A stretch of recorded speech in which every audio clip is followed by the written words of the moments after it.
여러분 요즘 힘드시죠? 예배할 때도 마스크 끼고 찬양하고 예배하는 것이 참 쉽지 않은 줄 압니다. 반년 넘게 이 코로나 바이러스로 인해서 우리가 염려하고 또 생계의 어려움도 있고요. 또 대인관계가 좀 위축되기도 하잖아요. 그렇죠? 사람 만나는 것이 좀 무섭기도 하고 또 거기에다 또 요즘은 또 이 무더위가 또 기습을 부려서 여러 가지로 어려운 현실입니다.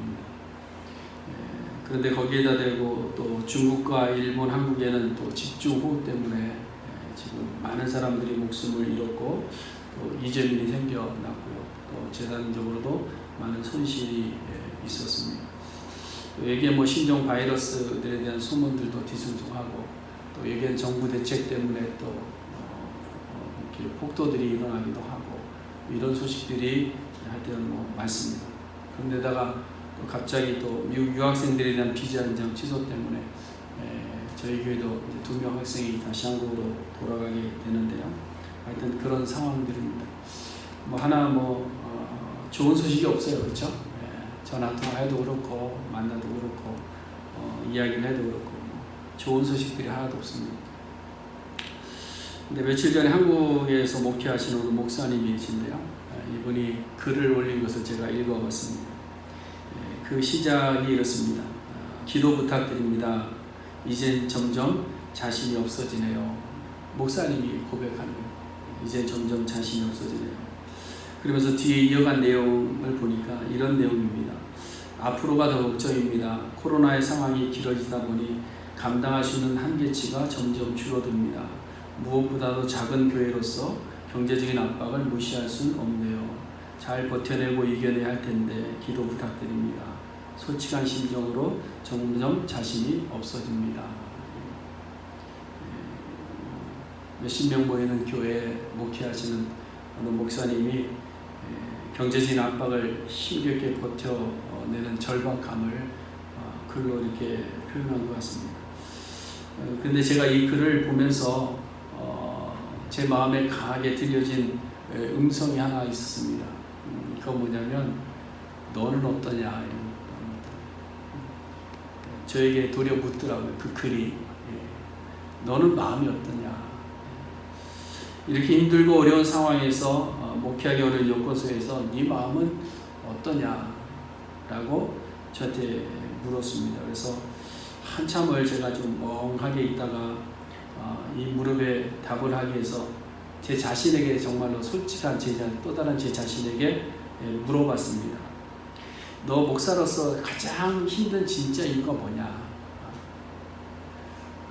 재정적 어려움, 아니면 예배 제한, 아니면 관계가 단절, 아니면 불투명한 미래, 교회의 미래, 대체 뭐냐?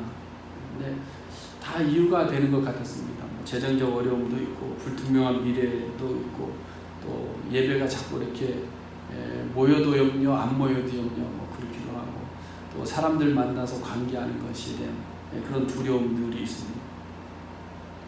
그래서 제가 제 마음으로 그런 대답을 했죠. 나도 이런 마음에 어려움들이 있다 라고 이렇게 대답을 했는데요. 근데 참 재밌는 것이 뭐냐면 내가 이런 어려움들의 항목들을 막 이야기하고 있는데 제 속사람이 저를 향해서 굉장히 이렇게 비운 듯한 냉소적인 미소를 지으면서 저를 바라보고 있는 듯한 그런 기분이 좀 들었습니다. 그러면서 제 속에 하는 말이 뭐냐면 야, 다른 핑계 대지 마. 너 솔직히 먹고 사는 게 힘들어서 그런 거잖아. 이런 생각이 딱 들더라고. 너 먹고 살기 힘들어질까 봐 그런 건 아니냐. 이런 생각이 들었어요. 근데 처음에는 부인해 보려고 했습니다. 아니 그래도 내가 목사인데 먹고 사는 것 때문에 그렇게 했느냐. 근데 결국은 항복할 수밖에 없었던 것이 사실은 오늘 본문 말씀을 묵상하다가 항복을 한 겁니다. 그럼 오늘 본문에서부터 12절까지를 우리가 팔복이라고 이야기합니다. 팔복. 다시 말해서 성경에서 이야기하고 있는 인생의 진정한 복이 무엇인지를 예수님께 직접 가르쳐 주신 내용이죠. 그러면서 우리 신앙인들이 살아가야 되는 삶의 자세, 우리의 마음속에 가져야 되는 가장 중요한 핵심이 무엇인가를 이 팔복의 내용을 통해서 우리에게 가르쳐주고 있는 것을 깨닫게 됩니다. 그러므로 우리가 진정한 복을 받기 원한다면, 참된 그리스도인의 삶을 살아가기를 원한다면 이 팔복의 내용을 잘 이해해야 될 줄로 압니다. 그리고 우리가 정말 이 복을 받은 자인가 하는 것을 알 수 있는 길, 나는 복 받은 사람이야 라고 생각할 때 우리가 흔히 생각하는 그 말 말고 우리가 복을 받은 자인가 점검해 볼 수 있는 척도가 어디 있느냐, 바로 이 팔복의 말씀으로 우리가 복을 받은 사람인지 아니면 저주받은 사람인지가 구분이 될 수 있다라는 것이죠. 왜냐하면 예수님께서 가르쳐주신 이 팔복은 우리가 흔히 생각하는 일반적인 복의 개념과는 완전히 차원이 다른 개념을 가지고 있기 때문에 그렇습니다. 우리가 자주 말하는 기복신앙이 되지 않으려면 성경적인 복에 대한 개념이 분명하고 확고하고 확실해야 됩니다. 그래서 하나님께서 정하신 그 복의 개념을 분명히 알아야 됩니다. 왜냐하면 하나님께서 정하신 그 복의 개념이라는 것은 굉장히 고차원적인 거거든요. 그런데 그 고귀한 복의 내용들을, 하나님께서 복 주신 그 내용들을 우리는 너무나도 저급한 차원의 복으로 인식하고 있다는 거예요. 여러분, 오늘날 세상은, 아니 우리 신앙인들은 이 복의 개념을 무조건적인 하나님의 사랑과 연결을 합니다. 무조건적인 하나님의 사랑. 하나님은 무조건 나를 사랑하실 거야. 날마다 내가 원하고 기대하고 좋은 것을 무한정 나에게 부어주실 거야. 이것을 하나님의 복으로 생각하는 거예요. 나에게 만족이 있을 때 그것을 복으로 하는 거예요. 그런데 여러분, 이것이요, 하나님의 그 고차원적인 개념의 복의 개념을 굉장히 저급한 복으로 취급해버리는 거예요. 왜 그러냐? 우리가 이 복의 개념을 제대로 알지 못하기 때문에. 팔복의 내용 다 알잖아요. 그렇죠? 여러분, 팔복 얼마나 많이 들었습니까? 그런데 그 팔복의 내용들이 진정한 의미가 내 속에 자리하고 있지 않기 때문에 우리는 여전히 하나님의 그 고차원적인 복의 개념을 아주 저급한 복으로 만들어버리면서 살아가고 있더라는 거예요. 그러므로 이제 오늘부터 우리에게 말씀하시는 이 팔복을 통해서 우리 모든 성도님들의 이 복에 대한 개념이 확실하게 자리를 내려서 우리의 삶의 분명한 방향과 천국, 그 하나님의 나라를 향해서 우리가 힘껏 달려갈 수 있는 우리 모두가 될 수 있기를 간절히 소원해 드립니다. 자, 오늘은 그 첫 번째 시간으로 심령이 가난한 자입니다. 심령이 가난한 자. 심령이라는 말은 푸뉴마라는 말이에요. 푸뉴마. 영, 우리의 마음을 의미하는 겁니다. 창세기 2장에 보면 하나님께서 사람을 빚으실 때 흙으로 빚으셨죠? 그렇죠? 흙으로 사람을 빚으시고 그 코에 뭐를 불어넣었죠? 호흡을 불어넣으셨습니다. 그래서 동물과 같은 흙으로 빚어진 존재가 그들과 구분된 것은 뭐냐? 호흡을 불어넣으셔서 우리가 뭐가 되기 때문에 생영이 되었다. 이것이 바로 우리 안에 있는 마음, 영 때문에 그런 거예요. 그래서 하나님의 판단의 기준은 언제나 흙으로 빚어진 육에 있는 것이 아니라 어디에 있어요? 우리 마음에 있다는 거예요. 우리의 심령을 하나님께서는 중요하게 여긴다는 거예요. 그래서 몇 가지 예를 좀 들어보면요, 뭐 다 아는 내용이지만, 여러분, 아벨과 가인이 있는데 가인이 제사를 드렸습니다. 근데 가인이 제사를 드릴 때 어떻게 드렸을까요? 아주 정성껏 드렸습니다. 가장 소중한 것, 첫 번 열매를 아주 귀하게 드렸어요. 그럼에도 불구하고 하나님께서 그것을 받지 않으신 것은 그 마음에 선한 마음이 없었기 때문이다. 제사를 드린 것에 문제가 있는 것이 아닙니다. 아무도 눈치채지 못했던 가인의 마음, 그 마음이 어떤 마음인지를 저희도 모르고 아벨도 모르고 아담도 몰랐습니다. 그런데 누가 그걸 알았어요? 하나님이 그 마음을 아셨다. 근데 그 하나님의 마음에 합당하지 않은 제사를 드렸기 때문에 그 제사를 받지 않으셨다. 또한 세상을 물로 심판하실 때도 이유가 무엇이라고 성경이 기록합니까? 사람의 마음에 생각하는 것이 항상 악했다. 어디에? 마음에. 그렇죠? 사람의 마음 속에 생각하는 것이 항상 악함을 보셨기 때문에. 또 이스라엘 백성들이 왕을 달라고 막 요구해서 사울왕을 세웠습니다. 그런데 사울왕이 범죄해서 사울왕을 버리시고 다음으로 왕을 세우실 때에 하나님께서 사무엘에게 이야기합니다. 외모 보지 말아라. 그렇죠? 왜 그랬을까요? 나는 외모를 보지 않고 어디를 본다? 그 중심을 본다. 그 중심을, 마음을. 그 외에 다윗을 향해서도 그가 행한 업적이 훌륭했기 때문에 저가 내 마음에 합하다 이것이 아니라 그의 마음을 하나님께서 아시기 때문에 저가 내 마음에 합하다 이렇게 말씀하고 있는 겁니다. 결국 이 마음은 우리의 삶을 시작하는 첫 출발 지점이고 신앙의 첫 시작, 스타트하는 곳이 우리의 마음입니다. 이 출발의 의도와 그 상태를 하나님께서는 늘 중요하게 생각하셨고 하나님과 우리의 관계 형성도 무엇으로 시작하느냐? 우리의 마음으로 시작하는 거예요. 우리의 육체가 아니라 우리의 마음에서부터 하나님과 연결고리가 이어질 때에 우리의 신앙 관계가 하나님과 아름다운 관계로 맺어질 수 있다. 그 마음이 중요해요. 그래서 이스라엘 백성들이 율법을 읽습니다. 계명을 잘 지켰습니다. 전통도 따라서 산다고 열심히 살았습니다. 그러나 하나님께서 그들을 향해서 또한 예수님께서 동일하게 말씀하신 거예요. 그들의 마음이 내게서 어떻다? 멀도다. 율법을 잘 지켰습니다. 계명 지켰습니다. 전통을 따라 살았습니다. 그러나 그들의 마음이 내게서 멀리 떠나버렸다. 이걸 하나님께서 책망하십니다. 여러분, 우리는 사실 마음을 볼 수 있는 능력이 없어요. 그렇죠? 지금 여러분들이 이제 쭉 앉아 계시는데 여러분들이 무슨 마음을 가지고 예배드리 저는 모릅니다. 그렇죠? 저는 모릅니다. 그래서 여러분들의 마음을 제가 안다라고 하면 그건 거짓말이에요.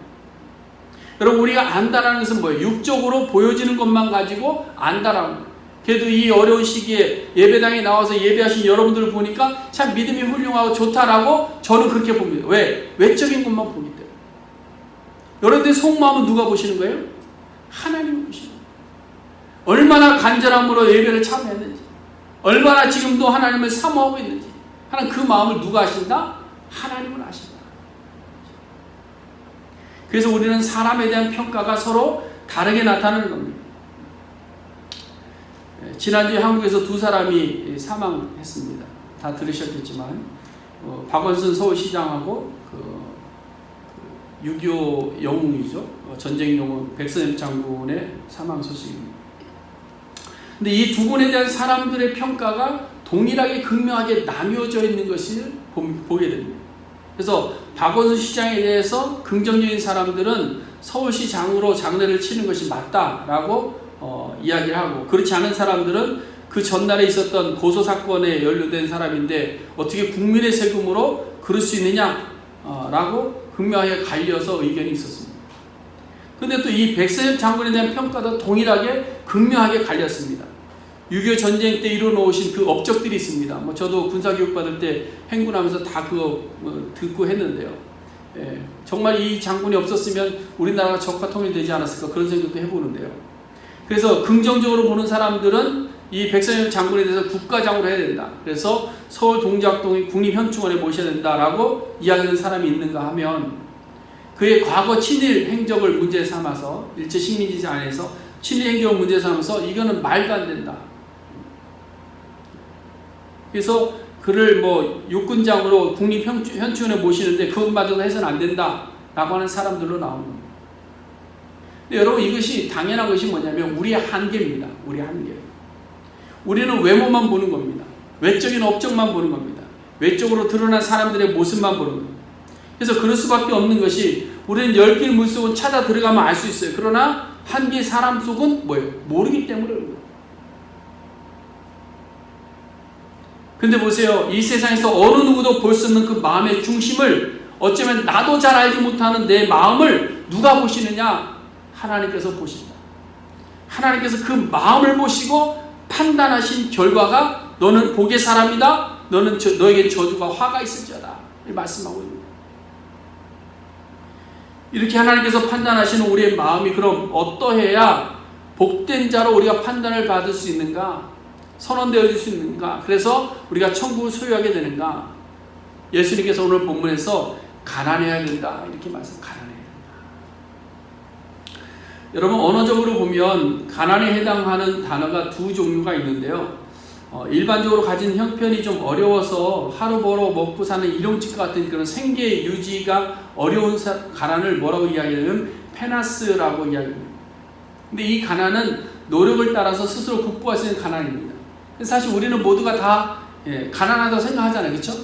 우리는 가진 것이 풍족치 않다라고 생각해서 가난을. 그런데 성경적인 가난은 그것이 아닙니다.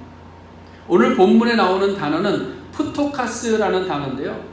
이것은 삶의 형편이 남들보다 조금 쪼들린 그런 형편이 아니고 내 마음대로 뭐 물질을 쓸 수 있는 그런 형편을 이야기하는 것이 아니라 자신의 모습이 세상에 알려지는 것조차도 부끄러울 정도로 구걸하면서 살아야 될 정도의 그런 가난을 의미합니다. 구걸하지 않고서는 살 수 없는, 누군가의 도움이 아니고서는 살 수 없는 그런 가난을 이야기합니다. 그러므로 우리가 천국에 들어가려면 가난해야 된다. 이것은 아주 무소유같이 가난해서 구걸할 정도가 된다는 거예요.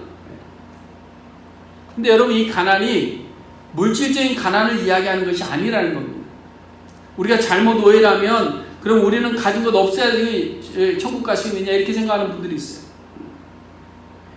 여러분, 만일 예수님께서 말씀하신 가난이 육적인 것에 있다고 한다면 예수님의 말씀을 또 적용할 곳이 한 곳이 있죠. 뭐죠?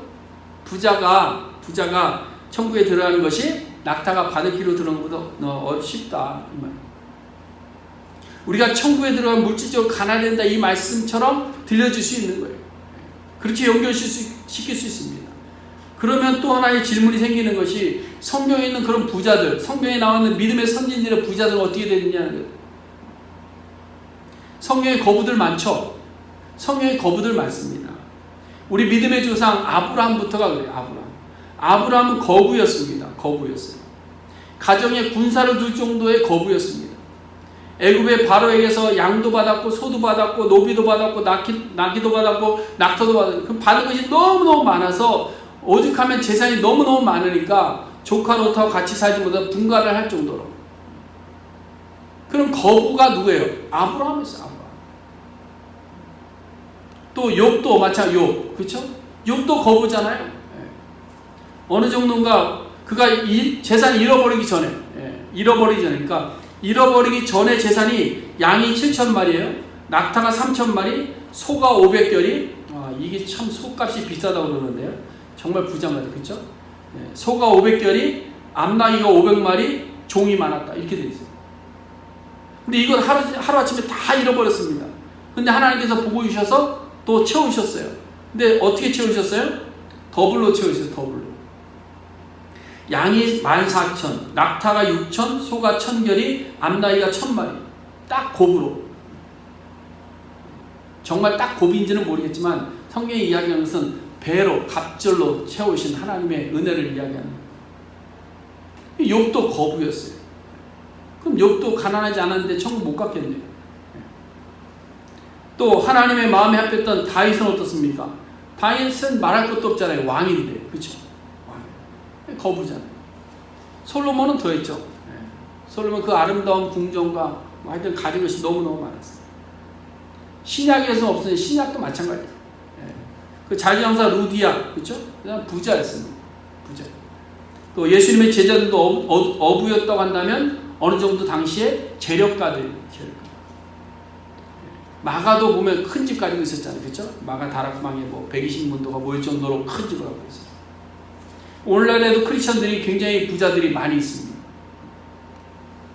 그러면 이 가난한 모든 사람들이 천국을 못 갔느냐? 라는 거예요. 그리고 또 누가복음에 보니까 예수님께서 오신 이유가 또 가난한 자 때문에 오셨대요. 가난한 자에게 복음을 전하게 하시려고 내게 기름을 부으셨다 이렇게 말씀하고 있어요. 그렇다면 복음은 가난한 자들에게만 전해져야 되는 건데 아브라함 믿음의 조상인 아브라함이 거부했다는 거 아닙니까? 예수 그리스도의 복음이 가난한 자들만 위한 것이라는 견해가 나올 수 있는 거예요. 그래서 가난해야 된다. 자꾸 가난을 강조하는 거예요. 근데 여러분, 이 가난을 이해하기 위해서는 우리가 오늘 예수님께서 하신 말씀에 앞에 있는 단어와 연결을 해야 되잖아요. 그렇죠? 그게 뭐죠? 심령이 가난한, 마음이 가난한 자의 마음. 그래서 천국에 들어가는 복을 누리기 위해서는 우리의 심령 상태가 거지와 같은 구걸의 상태가 되어야 된다는 거예요. 이것을 다르게 말하면 내가 스스로 가진 것이 없어야 된다는 거예요. 내 자존심도 버려야 된다는 거예요. 하나님의 말씀 앞에는 간절함이 있어야 된다는 거예요. 하나님의 말씀 그 뜻이 아닌데 살 수 없음을 간절히 구해야 된다. 내가 내먹을 거 챙기는 것이 아니라 하나님의 말씀 외에는 살 수 없음을 고백하는 자가 됩니다. 굉장히 오래전 일인데요. 제가 결혼해가지고 미국에 와서 박찬호 선수가 선수 생활할 때 LA 다저스에 뛰고 있는데 한번 이모님하고 이제 저희들이 여기 시카고 오기 전에 한번 같이 뭘 보자 그래서 이제 야구 구경을 갔어요. 근데 그때 진미가 태어난 지가 얼마 안 됐을 때입니다. 그래서 우리 이제 어디 한번 나가려고 하면 짐을 많이 준비해야 되는데, 그래서 아무 생각 없이 뭐 아이 먹을 거, 우리 먹을 거 막 다 챙긴 거예요. 가서 이거 먹고 저거 먹고 막 있어 막 챙겼어요. 그래서 뭐 아이스박스에다 이렇게 크게 해갖고 들고 이렇게 처음 가봤으니까 막 갔는데 당당히 갔죠. 갔는데 표를 내고 들어가려고 하는데 표 받는 사람이 우리를 붙잡는 거예요. 예, 그래서 왜 그러냐고 그랬더니 저 뭐냐 그래서 우리 거기서 먹을 거다 그랬더니 안 된대. 그래서 아이스박스를 뺐더라고요. 그래서 준비해간 음식을 다 뺏겼어요. 그래서 그 입구에다 다 놓고 들어가서 보고 나올 때 이제 찾아갖고 왔는데요. 그래서 알게 된 것이 뭐냐면 이 미국에는 어떤 경기장을 들어갈 때에 자기 음식 갖고 들어가지 못하게 돼 있더라고요. 왜냐하면 거기서 이제 파는 것을 먹어야 되는 거예요. 자기 거 가지고 들어가지 못하게 만든, 오직 표만 가지고 들어가게 돼요. 제가 이걸 보면서 느끼는 것이 심령이 가난하다는 것이 바로 이런 거겠구나. 우리의 심령이 하나님 앞에서 내 것이라는 것이 없어야 됩니다. 다 하나님께서 제공하시는 것을 받고서 살지 않으면 안 된다는 그 비천함의 구걸함이 우리 속에 있어야 돼요. 그래야 하나님을 간절히 찾는 겁니다. 여러분, 우리가 하나님을 언제 찾습니까? 우리가 가진 것이 없다고 그럴 때 하나님을 찾습니다. 근데 우리는 그것이 기복적인 때 찾아요. 율진적인 것이 없을 때 찾습니다. 영적인 것이 부족함에 있어서는 하나님을 찾지를 잘 않아요. 근데 우리는 우리의 마음의 거룩함을 위해서 하나님을 간절히 찾아야 됩니다. 그것이 마음의 가난함, 심령의 가난함입니다.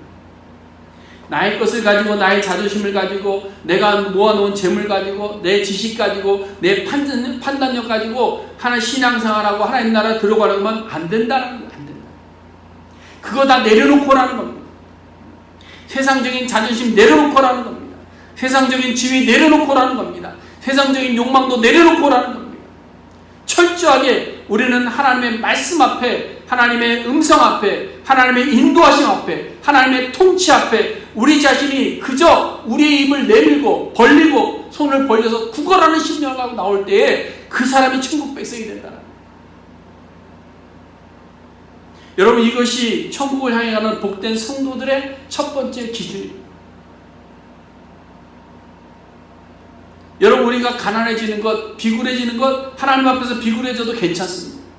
하나님 앞에서 가난한 것 괜찮습니다. 하나님 앞에서 비천해지는 것 괜찮습니다. 왜 그럴까요? 마태복음 9장에서 예수님께서 마태를 부르시면서 무엇라고 말씀하셨는가? 건강한 자에게는 의사가 쓸데 있다 없다? 없다. 그럼 누구에게 의원이 필요할까요? 병든 자에게. 그뿐 아니라 이사야 66장 2절에서는 마음이 가난하고 심령이 통회하며 내 말을 듣고 떠는 자, 마음이 가난하고 심령이 통회하며 내 말을 듣고 떠는 자, 그 사람은 내가 돌보아 주겠다, 이렇게 말씀합니다.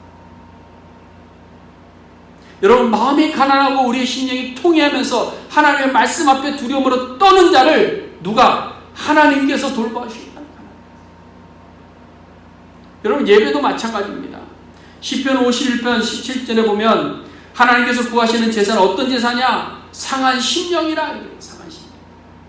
하나님이여 상하고 통회하는 마음을 주께서 멸시하지 아니하시는 줄을 내가 압니다. 다윗이 고백하는 거예요. 회개하는 심령이 될 때 나의 마음을 새롭게 하여 주옵소서 고백하자.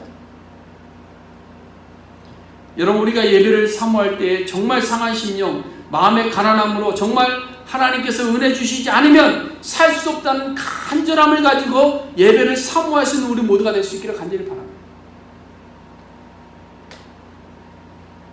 우리는 하나님 앞에 설 때 언제 어느 때든지 정말로 철저하게 가난한 자들이 돼요.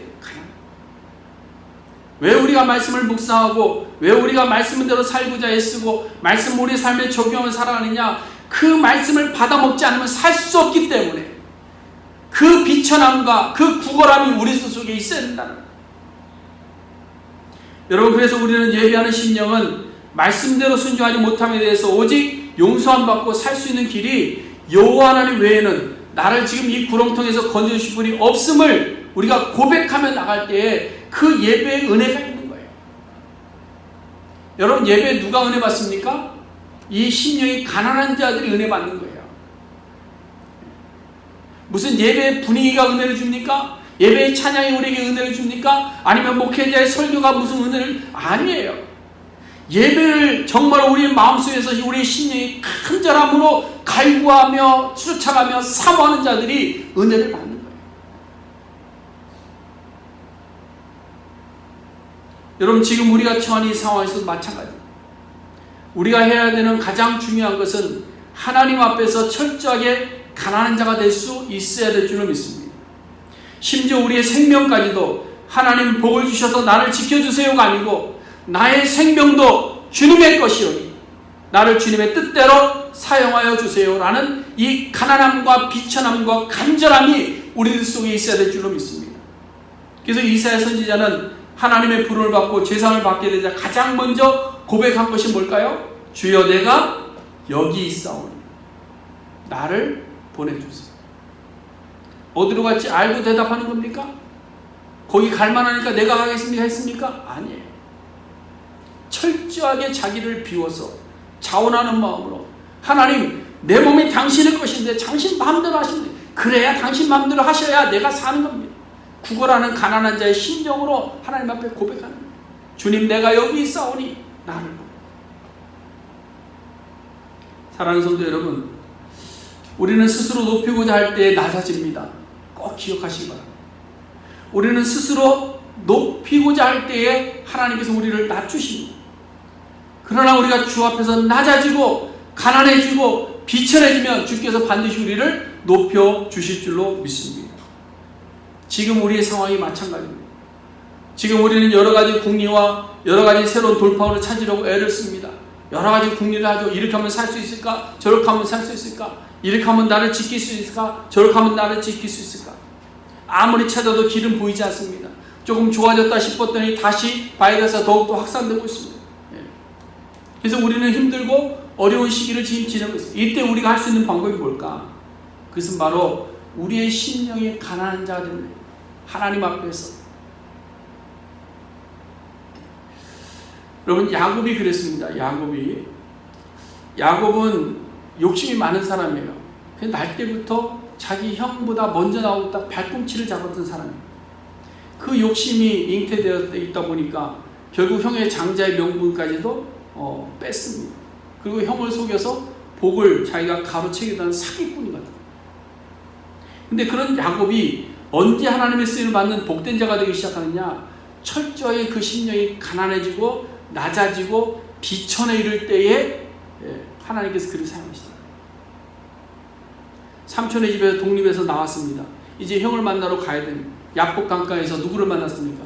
하나님의 천사를 만납니다. 하나님의 천사와 씨름합니다. 그때 야곱의 마음 상태가 어땠느냐? 가난해. 당신이 나에게 복 주시지 않으면 가실 수 없습니다. 당신이 나에게 은혜를 주시지 않으면 가실 수가 없습니다. 왜? 당신의 은혜가 아니고서는, 당신의 복이 아니고서는 내가 살 수 없기 때문에, 돌아갈 수 없기 때문에 제발 나에게 복을 주세요 라고 붙잡았습니다. 구걸하듯이 애원하듯이 붙잡았습니다. 그러다 환도뼈가 부러질 정도로 애원했어요. 그래도 안 났습니다. 이게 비천합니다.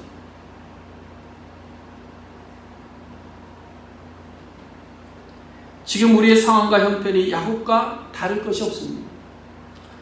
우리는 지금까지 욕심을 가지고 살아왔습니다. 그런데 도리어 세상 가운데서 어려움을 당하고 다시 믿음을 회복하며 고향으로 돌아가려고 합니다. 그렇다면 우리도 역시 우리의 심령이 하나님의 도움이 없이는, 하나님의 인도하심 없이는 살 수 없음을 고백하고 우리의 심령이 가난한 자가 되어야 될 줄로 믿습니다. 우리가 하나님 앞에 가난한 자가 되는 것은 하나님의 뜻을 찾아가는 겁니다. 하나님의 뜻이죠. 하나님이 내려주시는 것이 뭔지를 받아먹으려면 하나님이 내려주시는 뭔지를 알아야 될 것 아닙니까? 내가 이 땅을 사는 이유, 내가 신앙생활을 하는 이유에 대한 본질적인 질문을 우리가 해야 됩니다. 그래서 앞서 말씀드렸지만 제가 이 말씀을 보면서 느낀 것이 그겁니다. 내가 이 땅을 사는 이유가 뭘까? 내가 목회를 하는 이유가 무엇인가? 내가 왜 살아가고 있는가? 하는 본질적인 질문을 하게 되고, 내가 생각하고 내가 뜻하는 일, 나의 생명까지도 내려놓지 않고서는 우리는 상황 속에서 매몰되고, 상황 속에서 두려워하고, 상황 속에서 뒤로 가고, 상황 속에서 주저앉을 수밖에 없구나. 하나님 지쳐서 이제는 더 이상 못하겠어요. 이런 소리가 우리 입에서 나오고. 여러분, 우리가 왜 이 땅을 살아갑니까? 그렇게 우리의 목숨 부지해서 무엇하려고 합니까? 우리가 그렇게 많은 물질 모아서 무엇하려고 살아갑니까? 한번 질문을 던져볼 수 있기를 바랍니다. 하나님께서 나를 사용하시기 원하시는 그 일에 헌신하기 위해서 살아가는 우리 모두가 될 수 있기를 간절히 바랍니다. 여러분, 복음성가 중에 이런 노래 있잖아요. 똑바로 보고 싶어요. 아시나요? 모르세요? 똑바로 보고 싶어요 주님, 온전한 눈짓으로 똑바로 보고 싶어요 주님, 곁눈질 하긴 싫어요. 거기 보면 그 다음 가사가 이거, 마치 날 죄인처럼 멀리하며 외면을 하네. 주님, 이 낮은 자를 통하여 어디에 쓰시려고 이렇게 초라한 모습으로 만들어 놓으셨나요? 여러분, 신앙의 기본이 여기에 있다고 봅니다. 세상 가운데서 세상이 나를 바라보는 눈들이 힘들고 어려운 여러 가지 상황 속에 있을 때에 우리의 비천함을 깨닫고, 하나님, 이 비천한 자를 어디에 쓰시려고 그래도 이렇게 부르셨습니까? 라고 그것을 깨닫는 순간 우리는 심령의 가난함으로 말미암아 하나님 앞에 고백할 겁니다. 당신께 드릴 것은 사모하는 이 마음, 이 생명도 달라시며 십자가에 놓겠으니 허울뿐인 육신 속에 참빛을 심게 하시고 가식뿐인 세상 속에 미랄로 썩게 하소서. 우리가 낮은 자 될 때에, 우리의 심령이 가난하고 비천한 자가 될 때에, 우리가 초라한 구걸하는 심령이 될 때에 하나님께서는 허울뿐인 육신의 삶, 가식적인 세상에서 하늘의 미랄로 쓰임받는 복을 우리에게 허락하여 주실 줄로 믿습니다. 그래서 우리가 얻는 것은 뭐냐? 천국이 우리의 것이 되는 거예요. 그래서 오늘 본문에 뭐라고 했습니까? 심령이 가난한 자는 복이 있나니 천국이 그들의 것입니다. 사랑하는 성도 여러분, 지금 우리의 모든 관심이 이 어려운 상황을 어떻게 극복해야 하는가 하는 데 있을 수 있지만, 이럴 때일수록 우리가 욥의 고백을 좀 기억해 볼 수 있기를 바랍니다. 욥이 마지막에 고백한 것이 뭐냐면, 나는 비천하오니, 나는 심령이 가난하오니, 나는 심령이 거지와 같사오니 무엇이라 주께 대답할 수 있겠습니까? 내가 무슨 말로 무슨 자신감으로 다시 살겠다고 이야기할 수 있겠습니까? 손으로 내 입을 가릴 뿐이로소이다.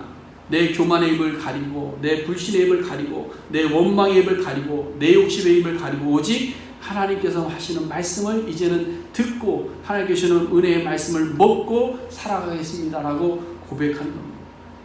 우리는 지금까지 복과 저주의 개념을 내가 정했습니다. 내가 판단했습니다. 그러나 여러분, 잘못된 겁니다. 세상적 기복적인 신앙입니다. 우리의 생각은 하나님의 생각을 뛰어넘을 수 없습니다. 가난해지는 것이 복이라고 합니다. 그러나 우리는 가난한 것이 복이 아닙니다. 우리의 가난은 저주입니다. 그러나 하나님은 가난이 복이라고 이야기하십니다. 하나님의 정하신 질서와 법의 개념보다 더 위대한 것은 없습니다. 우리가 생각한 기준을 하나님의 법 위에다 놓아서는 안 됩니다. 근데 우리가 그 하나님의 질서와 하나님의 교훈을 자꾸 우리가 흐려놓고 있어요. 우리 마음대로 해석하고, 우리 마음대로 판단하고, 우리의 삶 속에 합리화시키면서 세속화시켜버리고 있는 거예요. 마치 하나님은 정령 죽으리라 말씀하셨는데 죽을까 하노라 라고 말한 것과 동일한 겁니다. 하나님의 공의와 사랑은 심판도 없고 책망도 없는 사랑으로 전락시켜버린 겁니다. 많은 그리스도인들이 그런 오해와 착각이 있다고 그래요. 하나님은 내가 어떤 삶을 살아도 나는 절대 심판하지 않으실 거다. 우리가 가장 많이 하는 착각입니다. 하나님은 우리의 생각을 아시고 우리의 뜻하고 계획하시는 줄 알기 때문에 그것을 늘 하나님께서 인정하시고 우리를 칭찬해 주시고 우리에게 용기를 주실 거야 라고 생각하는 거예요. 그리고 긍정적인 생각으로 살면 된다라고 생각합니다. 그러나 긍정적인 생각 힘이 될 수 있습니다. 그러나 예수 그리스도의 십자가가 빠진 긍정적인 생각은 아무 의미가 없다는 거예요. 여러분, 긍정의 힘도 예수 안에서 가난한 자 되지 못하면 세상적인 복을 하나님의 영원한 복으로 착각하게 만들어 버리는 것입니다. 신화의 기본, 믿음의 기본, 복의 첫 단추는 우리의 주인됨을 선언하고 오직 심령이 비천에 처한 가난한 자 되어서 주님 앞에 생명을 구걸할 수 있는 겁니다. 구걸한다라는 언어의 선택이 여러분 기분 나쁘다고 생각하지 마세요. 야, 교회 왔더니 구걸하래, 가난해지네, 비천해지네. 이것이 기분 나쁘게 생각하지 마시기 바랍니다. 성경이 예수님이 하신 말씀, 가난하게 구걸하는 자는 요구하며 판단할 위치가 되지 못합니다. 그래서 오직 은혜를 베푸시는 그분에게 전적으로 모든 것을 다 맡기게 돼요. 그러므로 우리도 지금 처해 있는 이 상황 속에서 어려움과 어떤 상황을 보지 마시고 그 속에 두려워하지 마시고 우리를 어디에 쓰시려고 부르셨는지, 그렇죠? 우리를 어디에 쓰시려고 부르셨는지 그것을 분명히 알고 그 일을 위해서 오직 충성함으로 달려가는 우리 모든 성도님이 될 수 있기를 바랍니다. 그러면 우리는 모두가 복의 사람이 되어서 천국을 소유한 자들이 될 줄로 믿습니다. 기도하겠습니다.